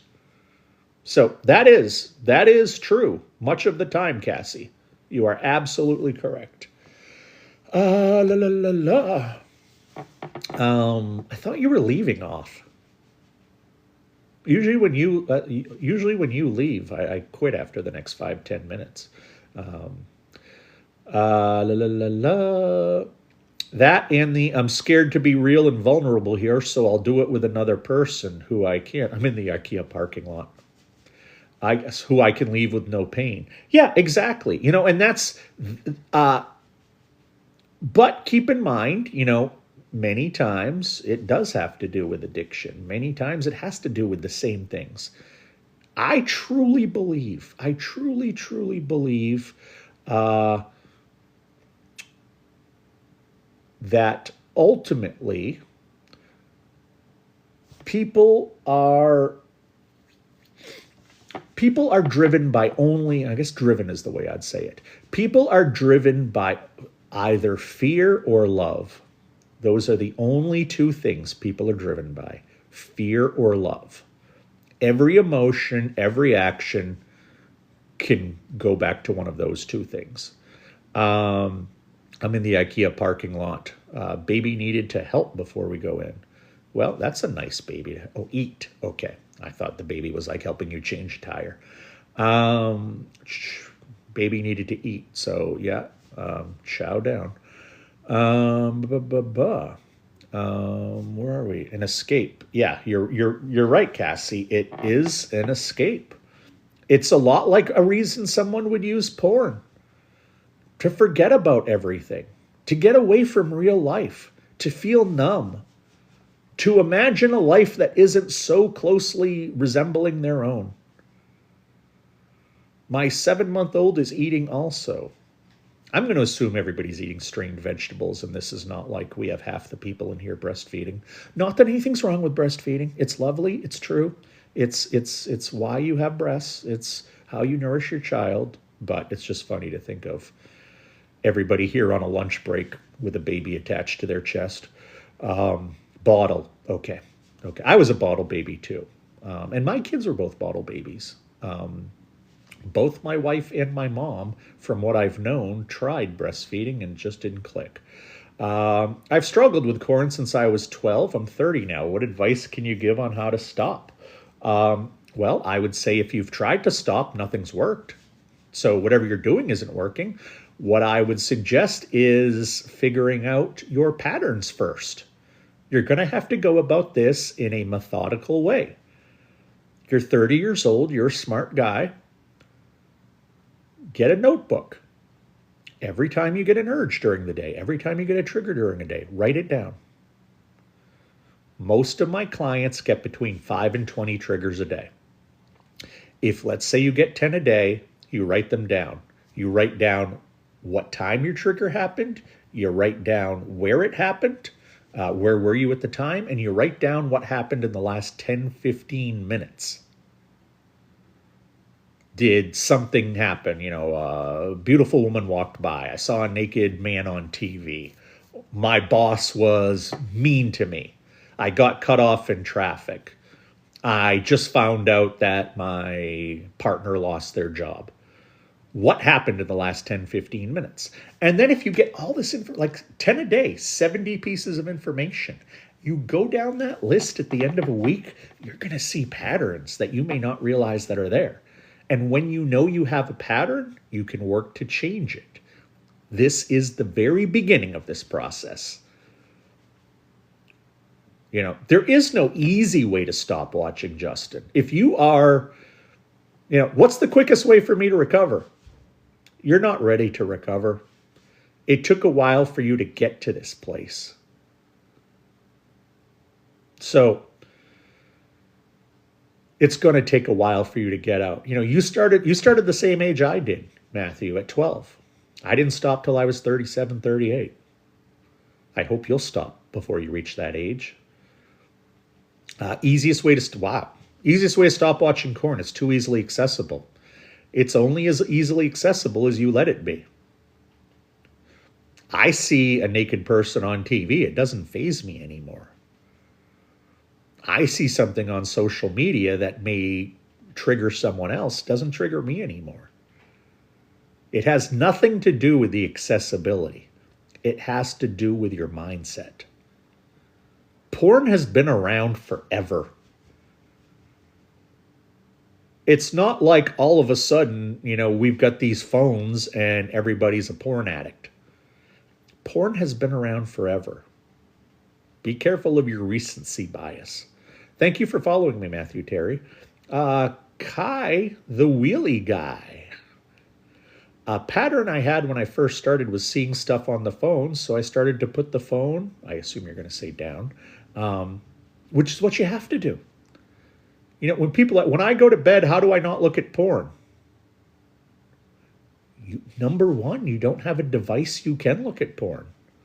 Put the device in the other room. If you can't look at porn, you can't look at porn. That's not going to fix you. That's not going to heal you. That's not the way to recover. But it's a start. You need to develop discipline. You need to develop willpower. That's the only way you're going to get through this. Matthew Terry says, love that advice, man. I started therapy last year, ended up stopping after about 7 months. Oh, well, I hope you'll go back to it. Or like you've heard me say, I can coach as well. All right, thank you. This much of a likelihood I'll do one of these later tonight. But I'm not sure yet. I'll let you know. Thank you for being here, Oth. Everybody thank Oth. Everybody thank Oth for being here, keeping this place safe. You saw that she muted probably 30 people along the way who were just going to drag this place down. So thank you, Oth. Corn for me started out very innocently. Now it's a burden. I have never got that before. Thank you for the camping. That's totally cool. Thank you, Rach. And thank you for the rose, obviously. But I'd never seen the camping one before. Cool. Corn, that's kind of the way it starts for everybody, Matthew. None of us who are 12 are like, corn. Most people who are 11 and 12 now, whether it's boys or girls, because I've been learning, the origin stories, a lot of it is just you sit down in front of Google and you type in the word boobs, whether you're a girl or a guy. That's how a lot of people get there. It's curiosity, and that's normal. It is completely normal when you are a child, when you are going through puberty, to be interested, to be curious about depictions of sexuality, to be curious about your body and other people's bodies. That's completely healthy. Sexuality is not a bad thing. Sexuality is a wonderful thing, especially when it's healthy. It's beautiful. It's another way to show the person you love intimacy. But let's be honest, sexual intimacy is the easiest to get. Any of you ladies in here know that within 3 hours, if you had no morals or no, standards, you could be getting laid. You just have to go to a bar or just a place where a lot of guys are. And who wants to have sex with me today? You're going to see plenty of hands go up, no matter what you look like, no matter how you carry yourself.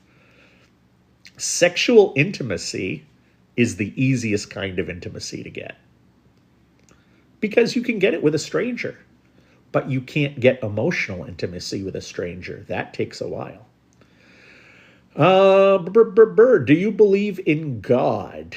I believe in a organic power or force in this universe. I believe in the universe controlling things, I guess I would say. Does God control the universe? I don't know. I don't think about it too roughly. I think that there is some kind of energy out there that we don't understand.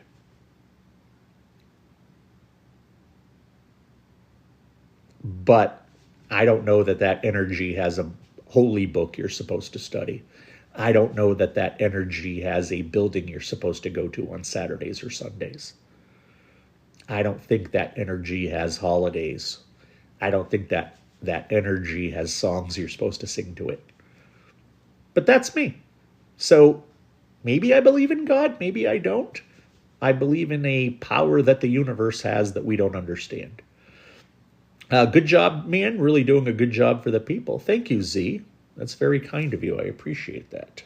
Appreciate that very much. All right. I am going to call it a day at this point. I have been here almost 2 hours. I apologize if you joined late. I may come back with another one of these tonight. May not. I'm interested in your coaching, man. Visit the front page of my profile and click on the link tree. And there is an option to book with me, and it will probably answer all of your questions. So please check me out there. So you believe in science? Absolutely. Absolutely. Science is the best set of provable facts that we have. They may change as we learn more, but there seems to be this movement in society, especially in America, to turn your back on proof, to turn your back on science, to turn your back on truth, and to just lean into what you wish were true, what you want to have true, what you wish could happen. And that is messy, especially when it gets into politics. There is so much money being siphoned away from science right now. All kinds of research is being stopped because of the current administration. And people's health, science making the world a better place, it shouldn't matter whether it's a Democrat, a Republican, a socialist, a communist. We should constantly be researching to see how we can make people's lives better. Because I'll tell you, as a addiction coach, as a trauma coach, I see Republicans, I see Democrats, I see independents, I see people from other countries. I see people who some of my clients would look at one of my clients and say, I bet they're a terrorist. They're from the Middle East. They're Muslim. They're bad. No, guess what? After talking to them, after learning about their religion, they are so much just like you. It would probably bother you how much like you they are. So, yeah, I believe in science. even if a lot of people don't want to believe in science, because sometimes with science, it proves you wrong. It shows you that your opinion is wrong. It shows you that your attitude is wrong. And some people would rather stand outside a funeral for a gay person and hold signs saying that they're going to go to hell. And to me, that's disgusting, because we know enough about homosexuality to understand the science behind it. But these people misinterpret some Bible passages, or interpret them the exact way they want to fit their worldview. And then they're out there spewing their ignorant hate. And that's just wrong. That's just wrong. So yes, I believe in science 100%. Doesn't mean I can't change my views on what science presents me, because I like the most provable facts, because it's real. Brother, I ripped my chicken. That hurts. This morning before work, and it made me late. Well, then there is a reason for you to stop. There is a reason for you to stop. Ultimately, pornography is affecting your job. Pornography is affecting your job. How often can you be late before you end up really going over the edge, getting yourself fired? My alcohol and my porn use got me fired from a company I owned 1/3 of. And it wasn't overnight because of one time. Sarah Jane, how are you? Oth has claimed to have left, but I still see her picture up top. Thanks for being here, Sarah. If anybody says anything ultra stupid, feel free to block them while you're here. But yes, this is what I talk about when we talk about the ripple effects of addiction. If you stay up all night to use and then you go to work on 3 hours sleep, you're going to do a bad job. Because the porn is more important than your sleep. Because the porn is more important than your job. God, it feels like I just got bit by a bug. I'm walking around IKEA right now. Okay. I hope you have a headphone in. I've stopped for about 4 days, and the temptations do get in the way a little, but don't plan on going back. Excellent, Landon. And if you need help, ask. Oh, hi, everybody at IKEA.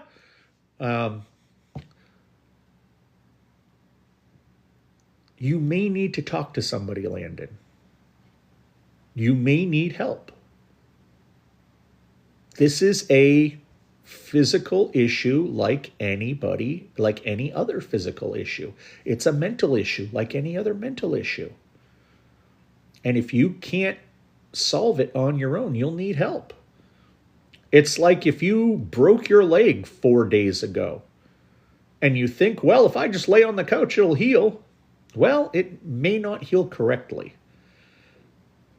And you're going to need some help from someone who knows what they're doing. So the bravest thing you can do is ask for help.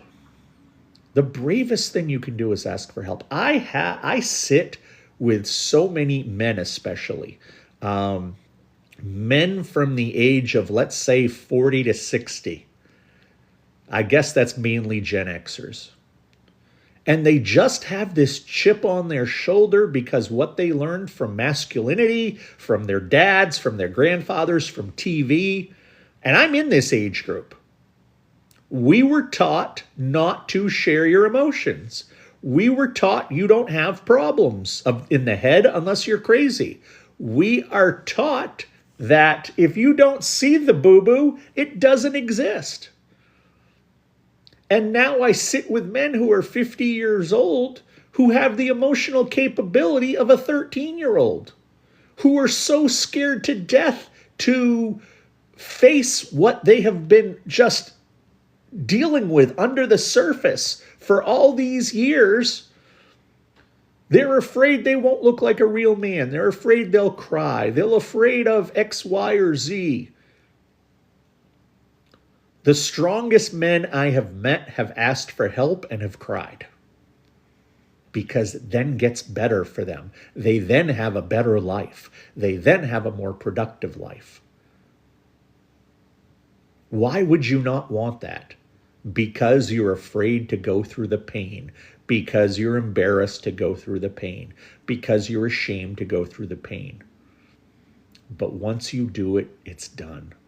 The strongest men, the strongest women are the ones who ask for help. First day off in ages. Congrats, Sarah Jane. Congrats. I hope it's a nice day there. Landon, thank you for following me. Woot IKEA. You know, I've never been inside an IKEA. The closest one to me is in Massachusetts, and my wife and my daughter go there about once a month, sometimes more. Like, my daughter's moving home right now, and it seems like every weekend they're at IKEA, but I've never actually been to an IKEA. And again, hello to everybody at IKEA.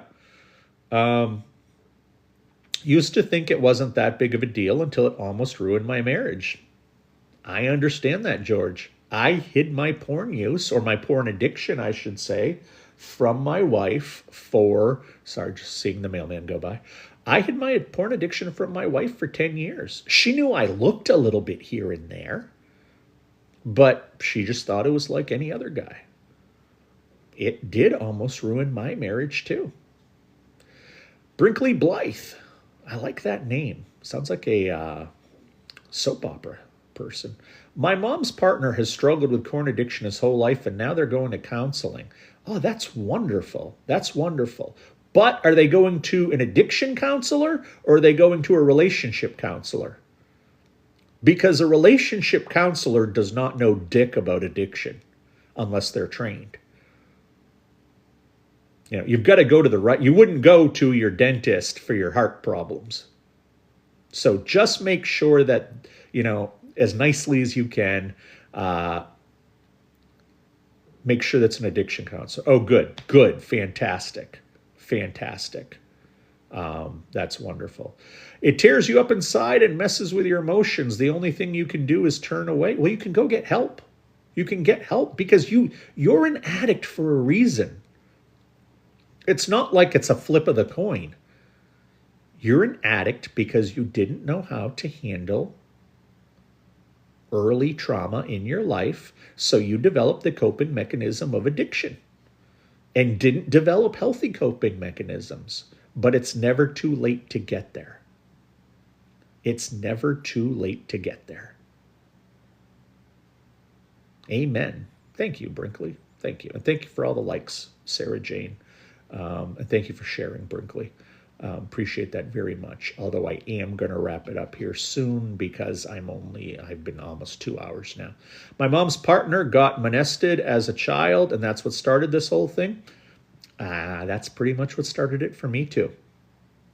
That's my origin story as well. Social media makes it so much harder. Innocently scrolling, and the next thing you know, back in it. Well, George, I would also say those are your choices because I don't get that stuff in my feed because I curated it out of my feed. And this doesn't mean don't follow those people. Don't follow those people. Don't like those people's videos, but also don't just sit there and watch. The algorithm tells TikTok, Instagram, whatever you're using, it tells it exactly what you like, what your patterns are. And it's all electronic, it's all AI. TikTok doesn't care whether you're looking at kittens, whether you're looking at people getting arrested, whether you're looking at recipe videos, whether you're looking at porn. TikTok doesn't care. Instagram doesn't care. It just wants to use your eyes to lure paying advertisers. That's how TikTok and these other places make their money off you. They sell your views. If they know that you don't want this stuff, you're not going to watch this stuff. If it pops up on your screen, boom, less than 1 second, they're not going to keep sending this stuff to you because it doesn't make them money. That's what this is about. All of it. It's about money. As a mom to 4 dudes, it's so disturbing how often SA is the root for men. And that's true. I mean, I remember this one heartbreaking moment in rehab in Texas. There's this one guy who I did not get along with him. We just did not get along. He was probably 5 years older than me at the time. And I mean, just he and I have completely different worldviews. And he was, one of these guys who was forced to go to rehab. And after about 3 weeks during a certain group, he broke down and started talking about how the males in his life molested him. And it was heartbreaking. It was tragic. Even though this guy and I, in every way, are absolutely the opposite, we suddenly had a bond because we'd both had this gross violation when we were a child, and we didn't have the skills as a child to deal with it. And the first time we approached anything to deal with it, it ended up being something that gave us an addiction. So, yeah, it's amazing how often that is the root for men. George got a new phone, basically reset my algorithm, and it's been so much better. Excellent. And just keep curating it. Keep curating it. You can get this stuff out of your feed. Like I said earlier, probably before you were here, I was getting all that stupid UFO stuff a few months ago. I just went past it, stopped watching it because I didn't want it anymore. What I noticed with it messes with your speech and vocabulary too. That's what woke me up. It can, depending on what parts of the brain it's affecting. It absolutely can, depending on what parts of the brain it's affecting. That said, do not assume that's what it is. Much like I tell men with erectile dysfunction. Messed up speech and vocabulary, erectile dysfunction, while they can be symptoms of this, they can also be symptoms of a lot of different things. If your speech and vocabulary got messed up because you had a tiny seizure or because you had a tiny stroke that has nothing to do with porn, that's important to know. So please, whatever symptoms you have physically, do not assume that they are always going to be connected to addiction. There's like 20 different reasons you can have erectile dysfunction. Porn is just one of them. Thank you for sharing the live, Brinkley. All right, it's 1:40. I've been doing this for over 2 hours now. I need a break. I need some lunch, and I've got to start coaching here very soon. If anybody is curious about my coaching, visit the front page, click on the link tree. The second option will be how you can book with me. Thank you for being here, Sarah Jane. It's nice to see you again more frequently. I'm glad you're here. Also, if you are born between 1997 and 2007, please consider going to my stories and following the link to take a survey about pornography that I'm conducting for a conference I'm at in June. Hello, Teresa. I'm sorry that I'm leaving right now, but it's always nice to see your smiling face in your photo. Pimp asks, am I going bald? Yeah, just like pretty much any man over 4. I don't know if I'm going bald or if my hair is just thinning. I don't know. And not much I can do about it. So I don't worry about going bald because there's nothing I can do about it. I know I've been missing your lives. I know we're gonna have to sync up. But that's okay. I'm glad you're still here. I'm glad you're still here, even if it's only for a minute. Thank you for your help. You're welcome, Lion. And yeah, once again, you need to book with me. Check out the link tree on the front page. Follow me if you're not. and we will talk once again. Thank you for being here. I hope you all have great days too. And if you have any questions, I'm not going to turn away any DMs, any messages. I'm not a difficult guy to find. And let me go. Bye.